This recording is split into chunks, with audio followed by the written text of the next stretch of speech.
नमस्ते। आज बात करते हैं मौर्य साम्राज्य की। ये वो टॉपिक है जो लगभग हर कॉम्पिटिटिव एग्जाम में पूछा ही जाता है। तो चलिए इस बेहद जरूरी चैप्टर को आसान भाषा में समझते हैं। अच्छा, चलिए शुरू करते हैं एक बहुत ही बेसिक सवाल से। वो कौन सा पहला एम्पायर था जिसने पूरे भारतीय उपमहाद्वीप को एक पॉलिटिकल यूनिट में बांध दिया था? जी हाँ, इसी सवाल का जवाब हमें सीधा मौर्य काल में ले जाता है। तो कहानी शुरू होती है इसके संस्थापक चंद्रगुप्त मौर्य से।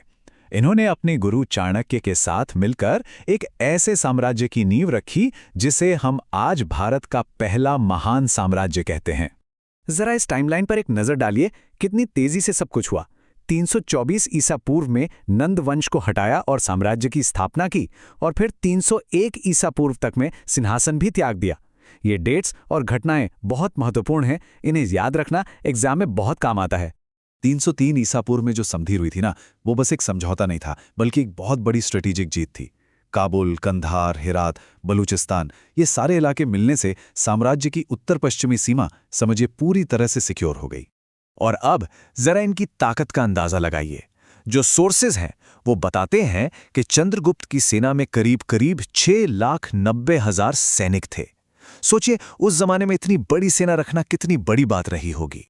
चंद्रगुप्त ने जो नींव रखी थी, उस पर साम्राज्य की सबसे ऊंची इमारत खड़ी की उनके पोते ने, जिन्हें हम और आप अशोक महान के नाम से जानते हैं। चलिए अब उनके दौर को समझते हैं। अशोक के जीवन में एक ऐसा टर्निंग पॉइंट आया जिसने सब कुछ, बिल्कुल सब कुछ बदल कर रख दिया, और वो था कलिंग का युद्ध। इस एक लड़ाई ने न सिर्फ अशोक को बदला, बल्कि पूरे मौर्य साम्राज्य की सोच को ही एक नई दिशा दे दी। इस बदलाव को हम भेरी घोष से धम्म घोष की यात्रा कह सकते हैं।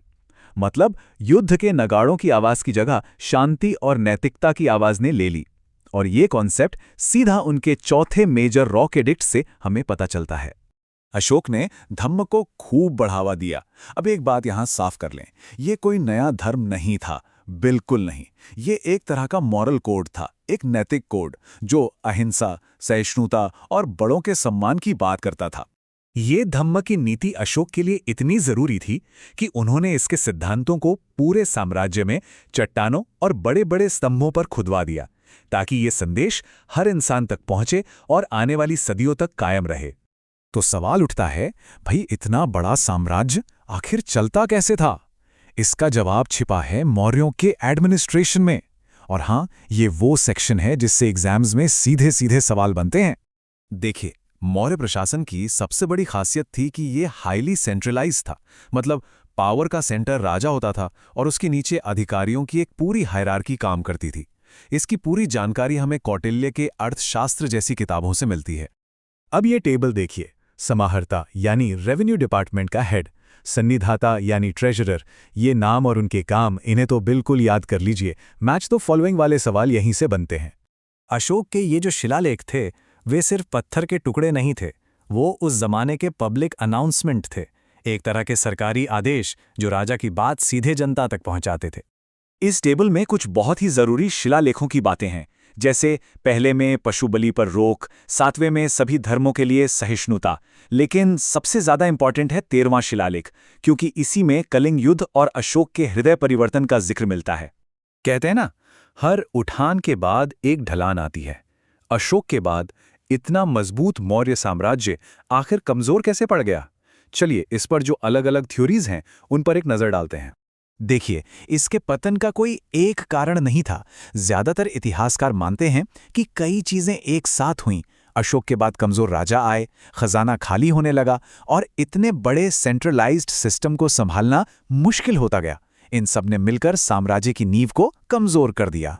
और आखिर में इस साम्राज्य का अंत किसी बाहरी हमले से नहीं, बल्कि घर के ही एक धोखे से हुआ। आखिरी मौर्य राजा बृहद्रथ को उसी के सेनापति पुष्यमित्र शुंग ने मार दिया, और यहीं से शुंग वंश की शुरुआत हुई।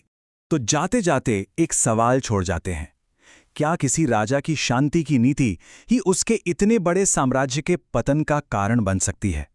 ये एक ऐसा सवाल है जो हमें अशोक और मौर्य साम्राज्य की पूरी कहानी पर दोबारा सोचने पर मजबूर करता है।